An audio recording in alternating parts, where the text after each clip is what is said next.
today, coming at you with a Sir Heroscape's Custom Wave 2 video. Today I'll be covering 6 more of the customs that I've done that I feel are ready to, I guess, be used more than just a conceptual idea.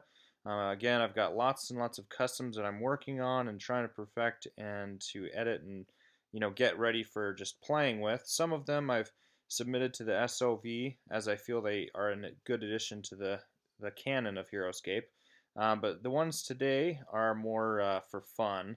There might be a couple that you might think might be kind of fun adding to Heroscape, but for me, most of these are just fun, units that you can just have some fun with. So, kind of focusing on evil today, we're going Utgar and Valkyrie. There is one Einar hero, but technically Utgar and Einar were together at the beginning of the Battle of Valhalla, so in a way, you've got all evil units coming at you today. Now remember, last time I did this, we covered each of the units, and then I allowed you to vote on which 2 units you want to see me playtest. So each subscriber that wants to vote, simply in the comments put down the top 2 customs that you would like to vote for to see me next week use in a battle video. And so next week I will use 2 of my customs that I'm talking about today, and we'll see how they play on the field of battle. Okay, so to get started, let's start it off with a troll. So I've got this custom Rugin. He's from Utgar. He's a swamp troll. Unique hero. He's a beast, so he does have bonding with the arrow gruts. He's ferocious. He's a huge 7. This guy is pretty sweet. The miniature is a lot of fun. He fits on a single hex, a very large single hex, so the same size as the Ice Troll Berserker or the Master of the Hunt. I gave him an ability Swamp Regenerate that essentially works exactly like the Ice Troll Berserker. After taking a turn with Rugin, remove 1 wound marker from Rugin's army card. If he is on a swamp water or swamp terrain space, remove 1 additional wound marker. So on swamp terrain maps, he's a little bit stronger, but overall he's still regenerating as a troll. A Lurking Assault is a really fun ability where I took Kurik's ability and Valgard's ability and meshed them together. So when attacking with Rugin, if he started his turn on a shadow or swamp water space, and the defending figure was not adjacent to Rugin at the start of this turn, Rugin receives 3 additional attack dice. So it allows him to be a little more versatile being swamp or shadow, because there's a fair number of maps that do that. And it really makes him pretty scary when this big troll's jumping out of the shadows to attack you. At 8 life, he's on par with the regenerating feral troll. 5 move, 4 attack, 2 defense. The typical low defense for the trolls is pretty normal. So a pretty standard custom here, but just a lot of fun with the thematic abilities. Kind of a bit of a pouncer when he comes out of nowhere and takes out your hero. We now have Nack. Now this is one of my favorites. This guy is awesome. He is a orc champion. Merciless is his personality, and it's hard to see with the miniature, but he's got this huge bow on the back of his on his back. He's got this huge composite bow, basically. Kind of reminds me of Lurtz's bow in Lord of the Rings, but this guy is sweet. So I gave him a heavy bow special attack, range 5, attack 4. Ragnak must be unengaged to use heavy bow special attack. In order for him to be able to be precise and take the time to pull back that heavy bow, he's got to be unengaged within an opponent. And so that's kind of the thematic aspect behind that special attack.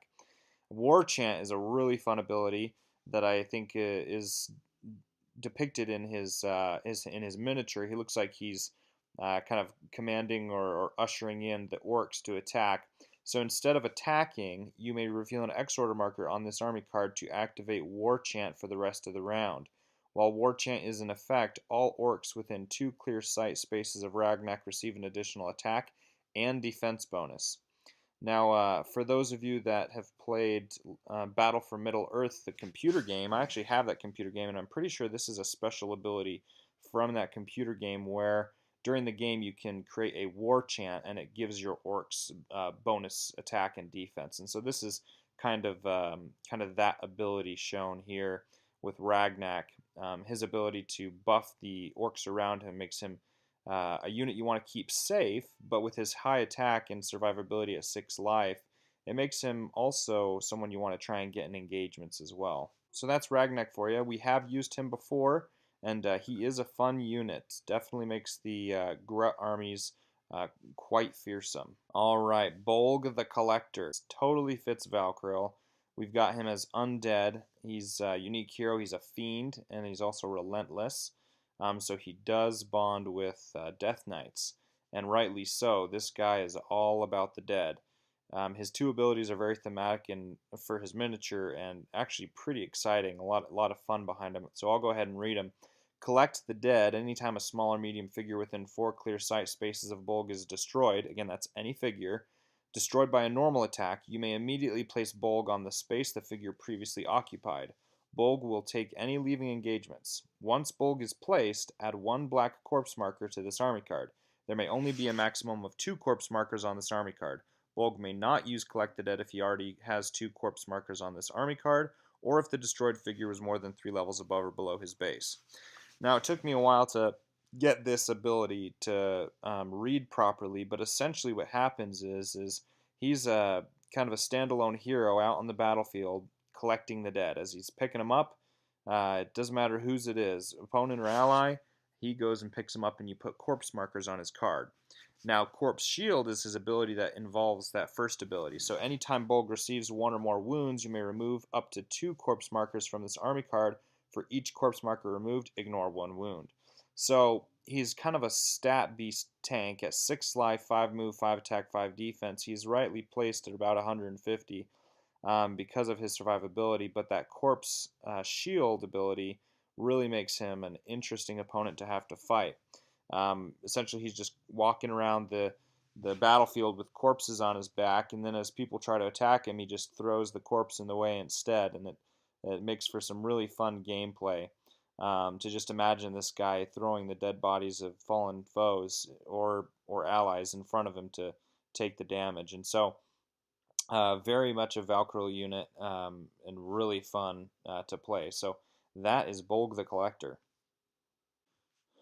All right, time for another tank. This is Graurock, and he is a demon. His miniature is actually a demon toad, so I just went ahead and kept it with the miniature, made him a demon, unique hero. I decided to make him more of a mindless brute, though. To me, he seemed kind of like just all muscle, not much smarts, just all muscle, and his miniature is super sweet. And so his stats kind of indicate his abilities. You know, he's little cushy at 4 life, but his high defense keeps him around for a bit. Move 5 is pretty standard, and his attack is 4. And I'll get why it's at 4. You'd think it might be higher, like a 6, with the amount of muscle he's got. But reading into his specials, this is why it's at 4. So Crushing Hold, after moving and before attacking, you may choose 1 opponent's figure adjacent to Graurock. All the special powers on the chosen figure's army card, or cards if your opponent has more than 1 common army card, are negated until the end of Graurock's turn. So that ability is actually taken from Kira Jax, one of the C3V released units. And that ability is essentially giving him the opportunity to take out units that have defensive abilities, in particular units that have defensive abilities against normal attacks.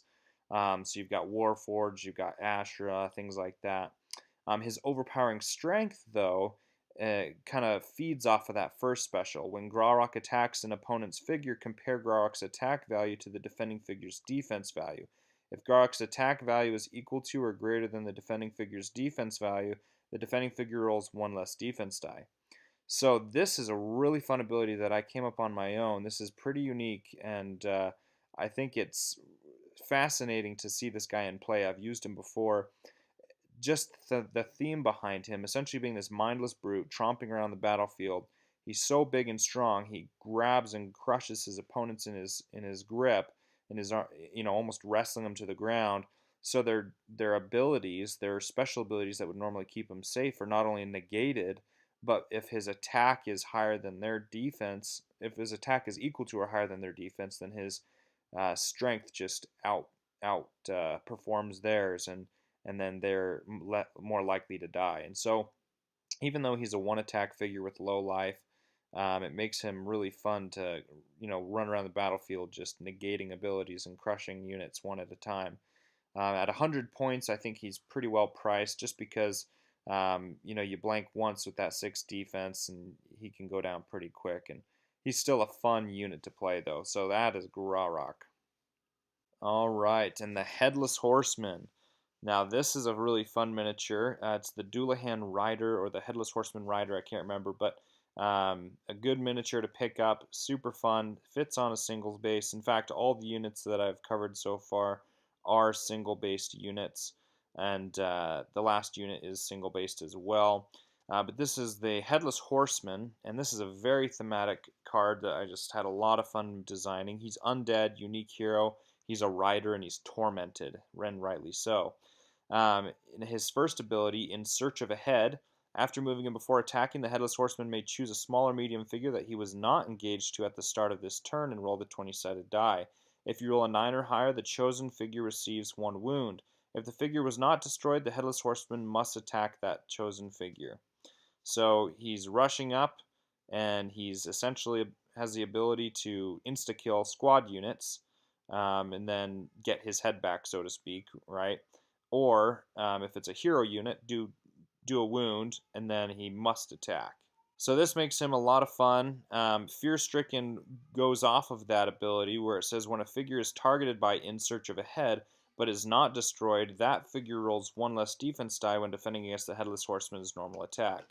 So that makes sense because he's in search of his head. He's rushing up to take it from his opponent. They're obviously cowering in fear and not able to defend as well. And so that's pretty thematic. Gives him survivability at about 6 life. 8 move, he is on a horse, 5 attack, 3 defense. I placed him at about 120. Not quite sure how that is going to pan out.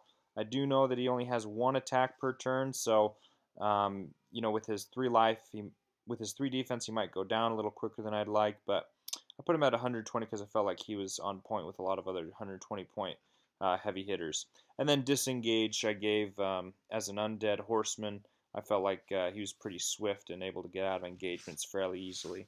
So the Headless Horseman is the unit there. You also notice I put his sight point on this card, the green dot above where his head would be. He isn't a ranged unit, so that won't really matter much at all to have a target point, but I thought it was kind of fun and thematic to put his target point where his head should have been. And now on to the last one. All right, Raucous Thunderhoof. This guy I made a while back, and he's a fun miniature, single-spaced as well. He actually fits on a Deathwalker 9000 base. Not as big a miniature as you'd think, but still a really sweet Minotaur miniature. So Thunderhoof is a Minotaur, beast, and relentless. Have Hewer special attack. Now this ability I figured was more for the miniature. He's got this huge axe that I felt like he would just be swinging around in a circle.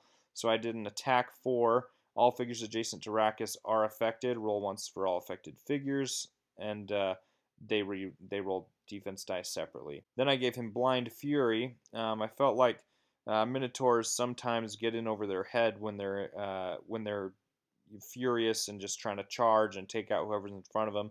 So you'll see how that's represented here. After moving normally, you may reveal an X order marker on this army card and move an additional 4 spaces. For the rest of the round, add 2 to Raucous' attack and move values, and subtract 2 from his defense. So at 5 life, it's pretty risky to actually use that ability. But at 150 points, if he's already killed a couple, squad figures, maybe it's worth it to use him near the end of his life to get 1 last attack in, like on a Raylan or another key hero to try and fill out his points. Early on, it's probably not as good an idea. You want him to survive a little bit and then use that closer to the end of his turn in a round, but that definitely gives him a scary potential. He's moving 6, and then after moving, you reveal an extra marker. He charges in another 4, and then he's attacking for 7, and his normal movement becomes 8 on his next turn. But his defense goes down to 2, so if he's already wounded, you can't really expect him to survive much longer than that. But this guy's pretty fun and exciting to use, and he is the last of Wave 2. So we have, again, we have Raucous Thunderhoof, who's number 6. We've got Headless Horseman at number 5. We've got Gorarak at number 4. We've got Bolg the Collector at number 3. Ragnak at number 2. And Rujin at number 1. So those are my 6 customs for Sir Heroscape's Wave 2 customs. Again, vote on these. Of those 6, which are your favorite? And next week when I do my video, I'm going to do a battle video with those 2 units that were the most popular among the subscribers. I'm really excited to see what you guys are wanting to see play tested. It's just a lot of fun to show you what I've been working on and to see how the response is. So let me know what you think. I'm excited to read your comments, and that's that for the video today. Thank you guys for watching, and I'll see you next time.